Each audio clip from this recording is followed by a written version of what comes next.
ఇప్పుడప్పుడే ఫ్యాన్స్ కు బిర్యానీని వడ్డించడం వీలు కాదని అనుకున్నారేమో. లాస్ట్ ఇయర్ గుంటూరు కారంతో ఏకంగా దమ్ మసాలా బిర్యానీని వడ్డించేశారు సూపర్ స్టార్ మహేష్. రీసెంట్ గా అత్యంత ఆత్మీయుల మధ్య SSMB 29 ఓపెనింగ్ అయింది. ప్రారంభోత్సవం జరిగిన కొన్నాళ్లకు సింహాన్ని జైల్లో వేశానంటూ రాజమౌళి రిలీజ్ చేసిన గ్లిమ్స్ ఇన్స్టెంట్ గా వైరల్ అయ్యాయి. ప్రియాంక చోప్రా హైదరాబాద్కు ఎందుకు వచ్చినట్టు? రాజమౌళి సినిమా కోసమేనా అనే మాటలకు ఇప్పుడు ఫుల్ స్టాప్ పడింది. సూపర్ స్టార్ తో పీసీ జోడీ కట్టేస్తున్నారని జక్కన్న ఓపెన్ స్టేట్మెంట్లు ఇవ్వకపోయినా జనాలు మాత్రం ఈ కాంబోకి ఫిక్స్ అయిపోయారు. ఈ సినిమాకు సంబంధించి మరో ఇంట్రెస్టింగ్ విషయం ఇప్పుడు చక్కర్లు కొడుతోంది.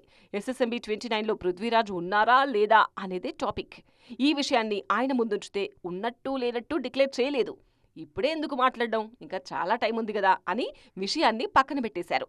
ప్రస్తుతం L2 ఎంపురాన్ కెప్టెన్సీ పనుల్లో బిజీగా ఉన్నారు పృథ్వీరాజ్. తెలుగులో సలార్ 2లోనూ కీ రోల్ చేయాలి పృథ్వీ. L2 ఎంపురాన్ రిలీజ్ పనులు పూర్తి చేసి సలార్ షూటింగ్ ను కూడా కానిచ్చాకే రాజమౌళికి కాల్ షీట్స్ ఇచ్చారేమో అనే అనుమానాలు బలంగా వినిపిస్తున్నాయి.